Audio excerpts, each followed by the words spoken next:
What is going on? College football week 9 is already here. I can't believe it. We're just barreling through the season. And before you know it, listen to this, folks. Before you know it, we're going to be at the very end of the season wanting our college football back. So, anyway, don't want to speed through that. We're already at week 9. Hey, if you love college football, welcome to another college football podcast because there's so many. Why not another one?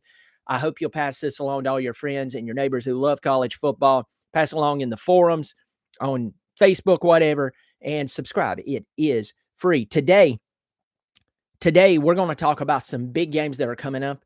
Some things have happened over the past weekend that's going to shape college football as a whole moving forward. Now, of course, last weekend, James Franklin lost his job at Penn State after being there for many, many years.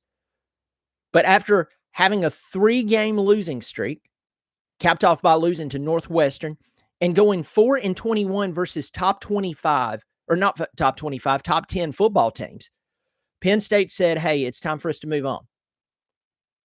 Then over this past weekend, Billy Napier in Florida actually beats Mississippi State.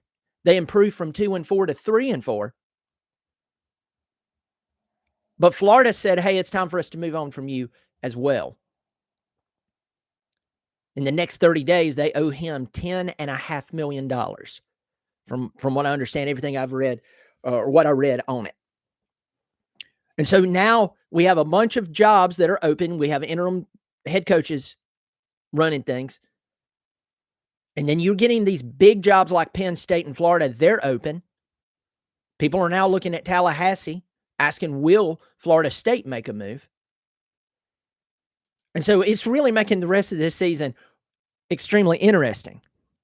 Now I'm going to start off with some games that are going on this weekend.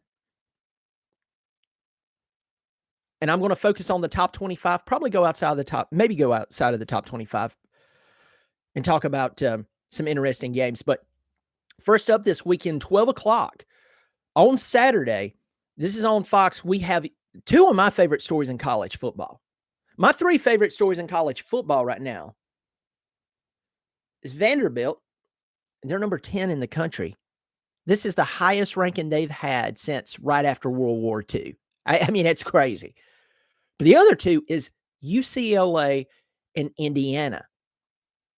UCLA travels to Indiana, who is number 2 in the country. UCLA was 0-4. They fired Deshaun Foster, their incredible running back in the early 2000s, played for the Panthers, made it to a Super Bowl. He was their head coach. They fired him. They're on a 3-game winning streak. And a lot of that is thanks to Jerry Neuheisel. And they're traveling to Indiana, where Kirk Cignetti is embarrassing the coaching world with his ability to identify the proper players that he knows he can develop, then developing them, and y'all, you're going to be shocked at this one, and then winning with them.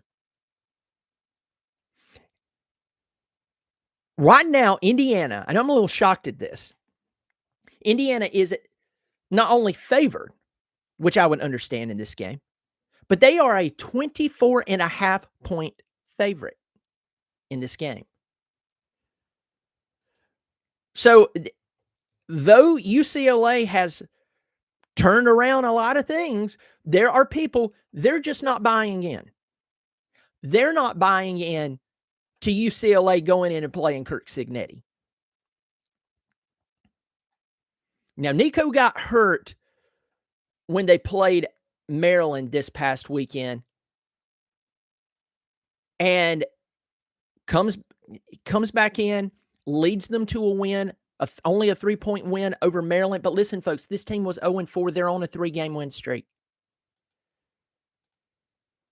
So it's interesting to me that this is a 25.5 point favorite. But then again, why would that be? Kirk Cignetti. Kirk Cignetti can coach, folks. Kirk Cignetti knows how to coach football. He knows, I mean, literally, he and his staff knows how to find the proper player, no matter if they're a 4-star or they're a no-star. There's someone out of the transfer portal, out of a small school. or maybe out of a bad football program, but they realize, oh, this person has the attributes that we know we can develop, and they can run our game plan, and we can win. And that's exactly what he's done. It is frustrating coaches and administrations and fan bases everywhere. And that's why Indiana is a 24.5-point favorite going into this game. I'm going to have some coffee here before I give you my prediction on this game. Get loaded up.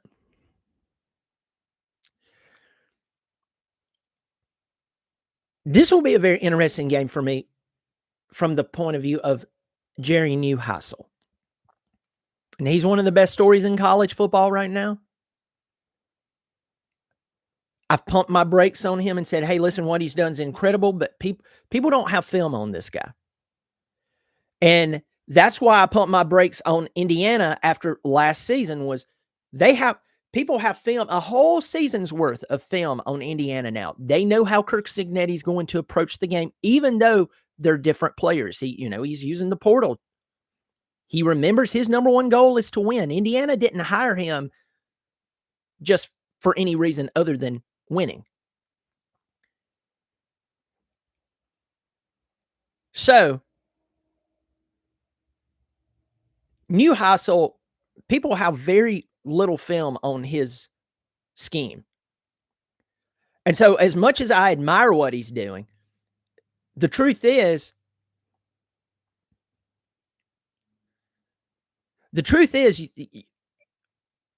we just have to be patient and see how this pans out. He has a significant upside, but he's going up against a guy who is 64 years old, who's been in the game for a very long time and doing something that most college football coaches right now cannot do, and that is develop football players. Figure out who's who, bring them into the program, develop them, and then scheme for them. There's so many moving pieces there. That's the reason why most coaches, even coaches who are considered to be good or really good, get exposed all the time. And Cignetti's not at this point. I'm not proclaiming Indiana a front runner for the national championship. They still have to prove more. And folks, that's the name of the game. But so far, so good. I see Indiana winning this football game. Now, I'm going to take the under on the 24.5 points. I'm going to take the under. Now, of course, this line is going to move as the week progresses. But I just see Indiana being a little too much. Next up, 12 o'clock on ESPN, we have Syracuse traveling to Atlanta, Georgia to take on the number 7 Georgia Tech Yellow Jackets. Yes, folks.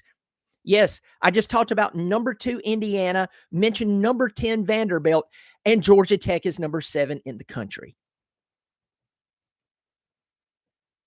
Yeah, that's where we're at. But Syracuse traveling to Georgia Tech, 12 o'clock on ESPN. Georgia Tech's a 17.5-point favorite. And Georgia Tech, the key for them is focus. Fran Brown's having to rebuild everything after last year. He had Steve Angeli. Steve Angeli got hurt against Clemson, and they haven't been the same. They haven't been the same. But Fran Brown is licking his chops when he's looking at this one. He's like, Wake Forest almost got them. Duke almost got them. I can get them.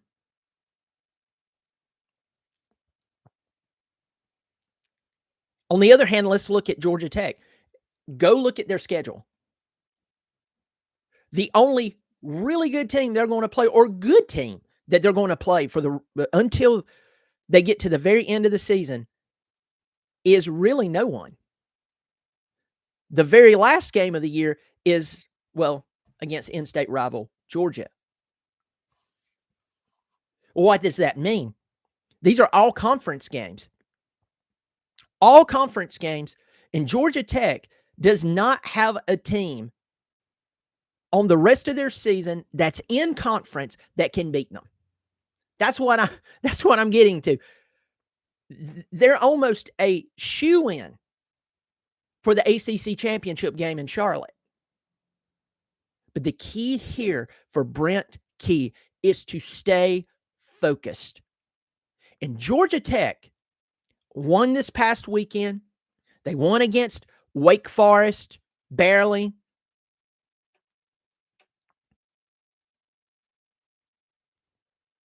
But with Syracuse, NC State, Boston College, and Pittsburgh, there's no game there that makes you go, oh, wow, we've got to get up with this one. We got to get up for this one. No, there's not. These are very boring games, and that's why I'm talking about focus. Can you focus on going out and playing games that you're obviously the favorite in? Now, Fran Brown, I have a lot of respect for his coaching.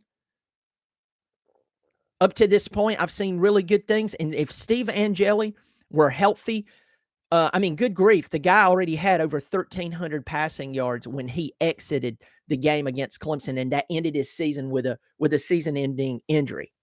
I think it was an Achilles. I can't remember. Achilles injury. But he doesn't have him. Georgia Tech at right now a 17.5 point favorite, as a 17.5 point favorite. I just see Georgia Tech winning this ball game, but I'm telling you folks, Georgia Tech's going to have to focus a little better. That will be the undermining of Georgia Tech if they can't focus. And they'll be sitting there going, man, we just wasted an incredible opportunity. So we will see, but I believe Georgia Tech takes that game. 12 o'clock on ABC, we have Ole Miss traveling to Norman, Oklahoma to take on 6-1, 2-1 in the SEC, Oklahoma. Both teams have only one loss, and it's both in the SEC. Oklahoma is a 4.5 point favorite going into this game. Ole Miss tried, and they lost to Georgia. Other than Alabama, if you're playing Georgia, you probably got a problem. You can play with them, but hey, at the end of the day, unless you're going to lose, right? Ole Miss at Oklahoma. This is a big game for a lot of reasons. As this season progresses, you have teams beating one another that, give or take, they shouldn't beat one another. Or someone should make a definitive stand of, look, we're paying attention. We're not going to allow this team over here to beat us. And then we have 2 or 3 losses at the end of the season. And very well could be, compared to the rest of the country, a playoff team. But this game is not one of those games. Oklahoma has the ability to make a statement that, yes, we are ready. And the same for Ole Miss. But I'm going to tell you this. With Florida firing Billy Napier, and the first name you're seeing when you check out the Florida situation is Lane Kiffin, that's a distraction. And Brent Venables would love to take advantage of that distraction. The key here is which defense can get a stop. I believe that's Oklahoma. And will John Mateer play well? Can he play just good enough? Just good enough, not great. Just good enough to go in and win this game and get out with a W. That's all you really need.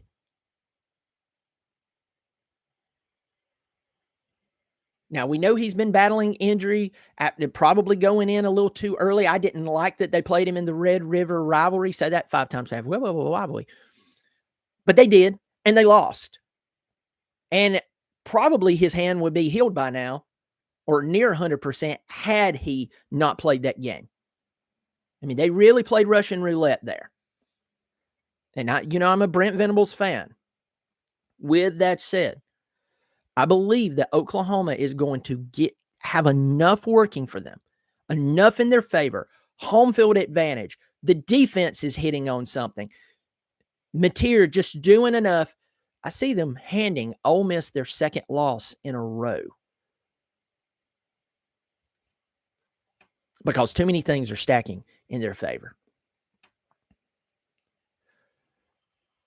At 12 o'clock on the ACC network this coming Saturday, you have Virginia, number 16 in the country, 6-1, 3-0 in the ACC, traveling to play one of the worst teams in college football, the North Carolina Tar Heels at 2-4.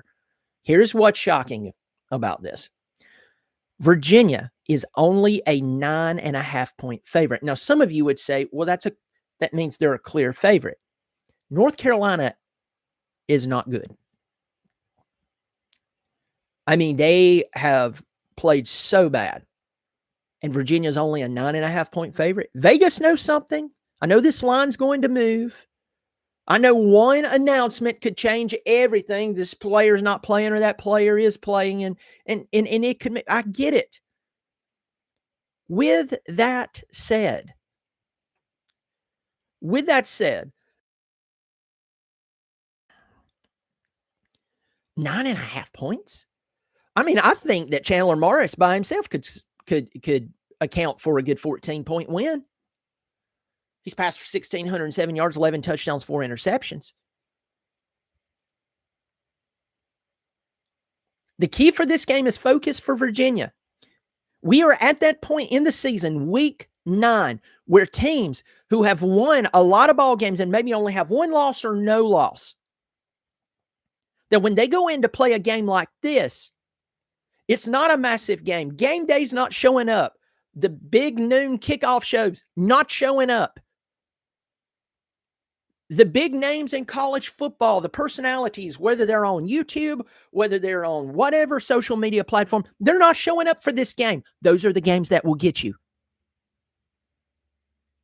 And Tony Elliott, his biggest task this week is to get an entire team to focus on winning against a team that they should clearly win by 2 or 3 touchdowns.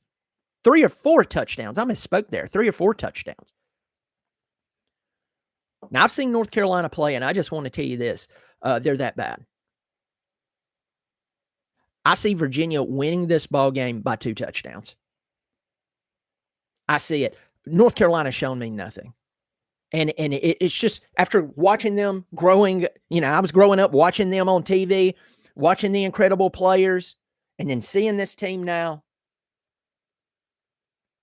Wow. Virginia wins this ball game and takes it. It gives North Carolina their 5th loss of the season. 12 o'clock on ESPN, you have number 18 South Florida traveling to play Memphis. Both teams have one loss. Now get this, Memphis just got their first loss against UAB, who just fired their head coach. Memphis is kind of in shock right now. USF is a 3.5-point favorite. Now, look no farther than Byrum Brown. Quarterback for South Florida, almost 1,700 yards passing, 16 touchdowns, 5 interceptions. Let me tell you straight up, this guy can do it. He can make sure good things happen. The key for South Florida here is to come in to Memphis, who is upset that they just got upset, and play a complete ball game. We have to limit the turnovers. We have to limit the false starts because the Memphis crowd is trying to help their team out. And you have to trust Byrum Brown. Keep him safe. Give him time. And this guy will lower his shoulder and take off running and so on. Listen. Slide. Protect your body. You're leading a football team. Yes, get the first down, but don't get the first down at the expense of the season.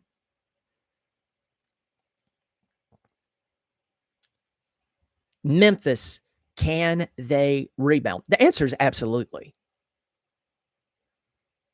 That they lost to UAB, it goes back to what I've talked about before. Focus. UAB was in the bag.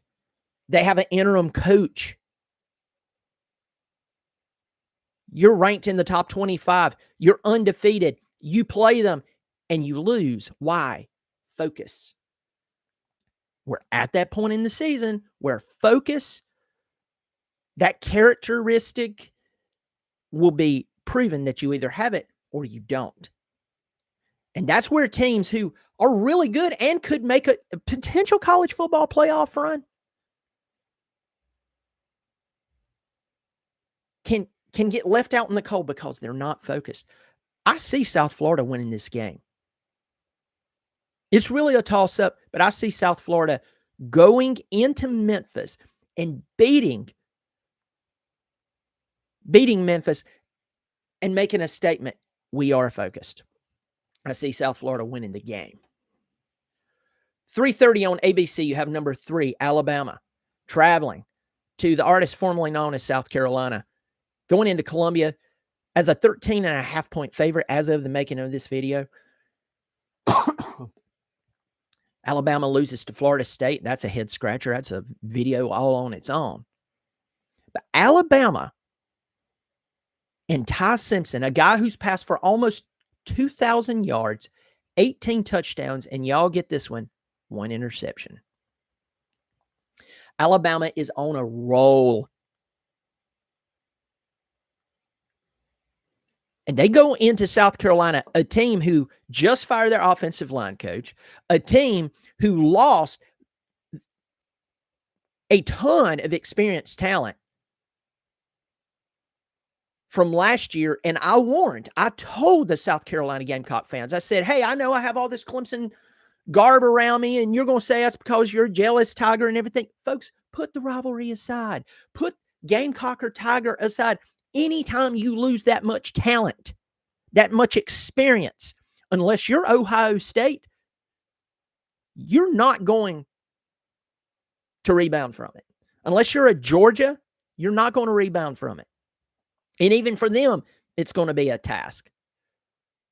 And now you're 3-4 and 1-4 in the SEC.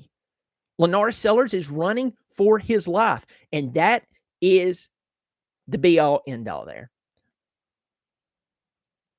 Alabama is going to clamp down on South Carolina.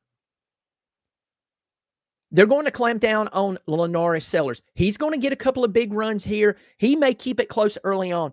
Alabama is too strong. They're hitting on too much. Ty Simpson is laser focused.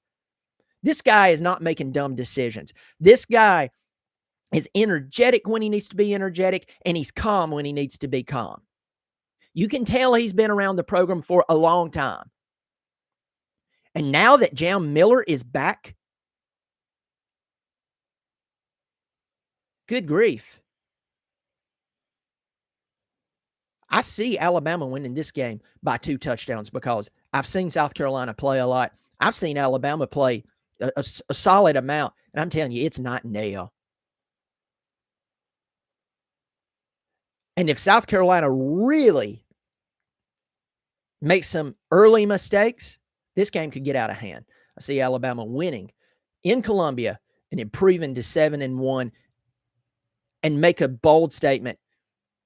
Hey, we're focused. We're not going to take our eyes off the prize no matter who we're playing. I see the Tide winning this one.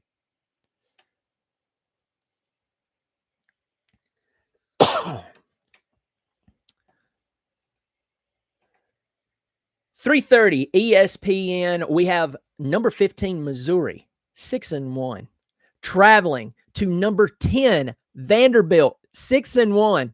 Folks, your phone didn't break up. This is real. This is crazy. And Vanderbilt is a 2.5-point favorite. What a game. what a game that Vanderbilt versus LSU game really was, because you're looking at a Vanderbilt team. We know Vanderbilt. We know their history. And teams has an entire season of film on Diego Pavia at Vanderbilt. And I was like, you know what? I just don't know if they can rewind this. If Clark Lee can rewind this, because once you get an entire season of film on a particular player and or team, and then on top of that, you have an entire offseason to prepare for it, people can clamp down. And we've seen this. I've seen it so many times, it's almost laughable. Vanderbilt looks really good. They go out and they beat LSU, and now LSU is not so happy. And now they're on to the next team. This is a game that Vanderbilt has to take extremely seriously. Why? They have to take this game very serious. Why? Because Drinkwitz can coach. If you looked at some preseason projections for Missouri, they had questions about how they would do this year, and rightfully so. They're 6-1, y'all. 6-1. Now, either one of these teams could win this game. Either one of them, based on their performance and what I'm seeing. But folks, I'm going to tell you this. Vanderbilt has a chance to not draw a line in the sand, but to stab an iron rod into a rock and go, we're not playing around, y'all. This is not the historic Vanderbilt team playing. And I'm telling you this game's going to be a tough one. This one will be probably very entertaining. But I am going to give the nod to Vanderbilt and Diego Pavia, because this guy wins. This guy makes it happen. This guy is leading a team who historically is awful.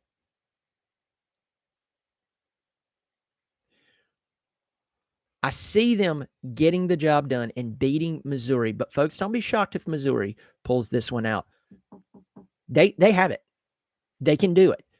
But I'm going Diego Pavia and Vanderbilt taking the win this Saturday. 3:30 on Fox. We have BYU, number 11 in the country, 7-0, traveling to Iowa State. Iowa State's a 2.5-point favorite coming into this game. You have Roscoe Becht. Or Rocco. I'm thinking about the bass player, Roscoe Becht. By the way, I met him over the weekend. But we have Rocco Becht versus I want to say Hank Bachmeier. I'm totally falling apart here.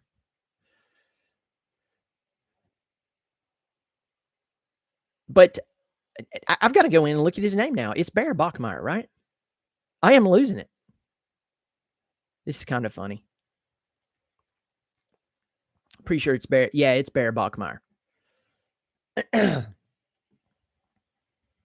But you have Rocco Becht and Bear Bachmeier going head to head in this game. And I'm going to tell you this. BYU is another team that was not supposed to do so great. They lost a lot of experience. They lost a lot of talent. They lost a lot. But Rocco Becht and Bear Bachmeier going head to head. Iowa State looked good, but I pumped my brakes on them because I've seen them look good before and then lose 2 or 3 ball games, and they've done that. Now, they're the favorite in this game. But BYU is hitting on such a stride right now.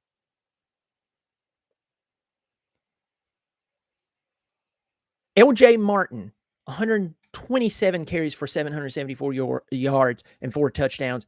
And then you throw in Chase Roberts. This guy, he is clutch for BYU. I don't believe that Iowa State can win this ball. Let me rephrase that. Will win this ball game. They can, But this game has we're going to lose it written all over it. BYU, if they'll just stay focused.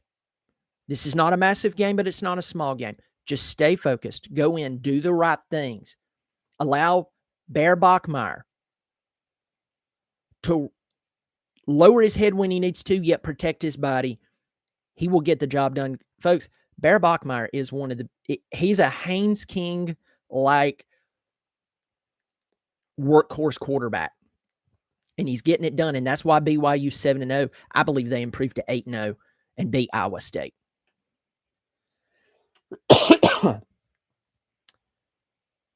Have 3:30 on the Big Ten Network. Number 23, Illinois, and 5-2, Washington.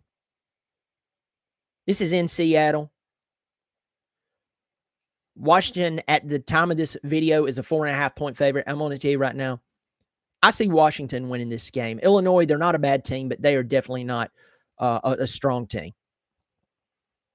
And I just see Washington at home with DeMond Williams Jr. taking over, 1,837 yards, 10 touchdowns. I see him making a statement at home. We're winning this ball game. And I see them taking it. 4 o'clock on ESPNU, you have Oklahoma State, 1-6 Oklahoma State, playing Texas Tech, number 14 in the country, but coming off their first loss of the season. Now, their quarterback didn't make the start this past Saturday. And they had to put in the backup. And they lost. And I don't know the status of their starting quarterback for this coming game, but I'm going to tell you this. I think that Oklahoma State is in such bad shape, it really doesn't matter. Texas Tech is a 38.5-point favorite, and I think the boys in Lubbock, they're going to get it done. I see them winning this ball game hands down. 4 o'clock on ESPN2, Baylor 4-3. A preseason pick to win the Big 12 by a lot of people. They already have 3 losses, 2-2 in the Big 12. They traveled to number 21 Cincinnati, 6-1, 4-0 in the Big 12. I know it's the Big 12, but folks, I'm telling you right now, Cincinnati has quietly went 6-1. Satterfield is doing a good job. Cincinnati's a 5.5-point favorite. Baylor is fighting for their lives. Dave Aranda may be fighting for his job. I think this is a close game. I think that you're going to see Baylor pull out all the stops, and they definitely could win this game. But at home with momentum, undefeated in the Big 12, this is a chance to get closer to the Big 12 championship. I see Cincinnati not letting up, not taking their eyes off the goal. I see Jeff Satterfield getting the win and Cincinnati improving to 7-1 and 5-0 in the Big 12. Sorry, y'all. My nose is itching so bad. It's like I'm having an allergic reaction, but I'm not. 4:15 on the 4:15 on the SEC network. You have number 22 Texas 5-2 traveling to Mississippi State. Mississippi State has lost 3 games in a row, if my memory serves me correct. Texas is a 6.5-point favorite.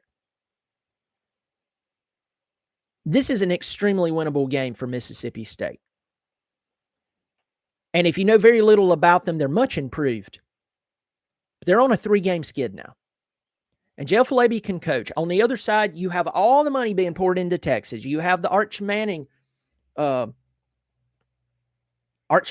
story going on over there. Sark knows that all these Texas donors are not impressed. They're pouring all that money into the program. They don't need 2 losses.